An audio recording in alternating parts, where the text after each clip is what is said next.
همیشه و همه جا چشمم دنبالش بود. خیلی دوستش داشتم. از نگاهاش میدونستم که اونم منو خیلی دوست داره. بعد سالها انتظار با عشق ازدواج کردیم.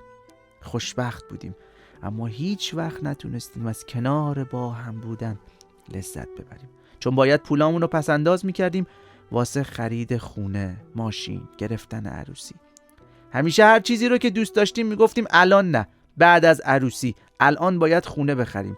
هر دو سخت پولامون رو پس انداز میکردیم. موفق شدیم، خونه رو خریدیم و جشن عروسی خیلی زیبایی گرفتیم. از فردای اون روز به فکر این بودیم لوازم خونمون رو جدید کنیم. گوشت و مرغ تو خونه همیشه باشه و میوه های چند رنگ داشته باشیم. با اومدن بچه به فکر این بودیم بچه‌مون لباساش خوب باشه و غذای مقوی بخوره. خلاصه تا وقتی بچه هامون سر و سامون گرفتن هر روز دغدغه چیزی رو داشتیم. خونه بزرگتر، ماشین بهتر، مبل زیباتر، خرج دانشگاه، عروسی، جهیزیه. روزها گذشت و ما پیر شدیم.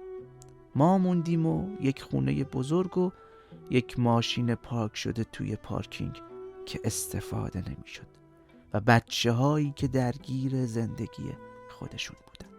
ما پیر شدیم و از زندگی لذت نبردیم. پیر شدیم و یادمون افتاد هنوز اون کافه‌ای که قرار بود بعد از عروسی بریم و نرفتیم. یادمون افتاد اون شام رؤیایی 2 نفره رو نخوردیم.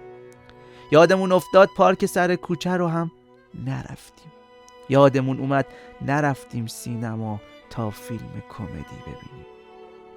یادمون اومد هیچ سالگرد ازدواجی رو نگرفتیم. یادمون اومد چقدر زود تولد همدیگه رو فراموش کردیم. یادمون اومد پشت تلفن فقط لیست خرید رو گفتیم. یادمون رفت حال همدیگه رو بپرسیم.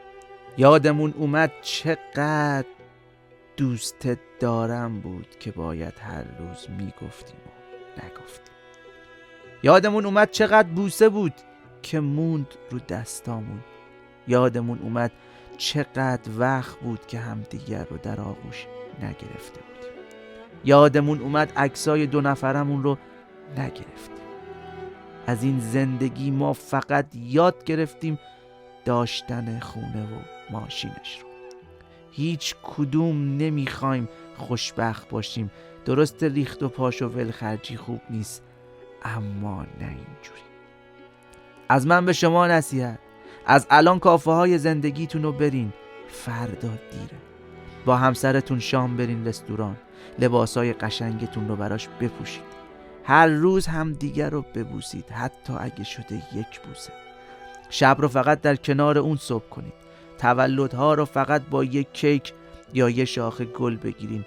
به خدا کافیه، به خدا قشنگتر از کادوهای گرون قیمت. سالگرد ازدواجتون رو شام برین بیرون، نذارین اون روز فراموش بشه. با همسرتون به پارک برین، هر روز بهش بگین که دوستش دارین. گاهی فقط با یه شاخه گل همسرتون رو شاد کنید. عکسای 2 نفره زیادی رو بگیرین، شاید همیشه اون یکی نبود. سینما برید، فیلمای قشنگ ببینید.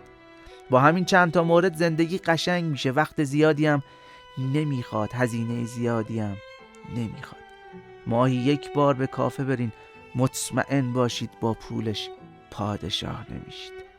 گاهی شام رو با همسرتون به رستوران برین، مطمئن باشین با سالی 3-4 بار رستوران رفتن نمیتونید خونه بخرید.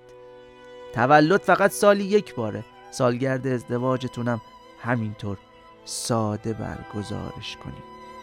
ما فقط 1 بار به دنیا میاییم و 1 بار زندگی میکنیم. شاید فردایی وجود نداشته.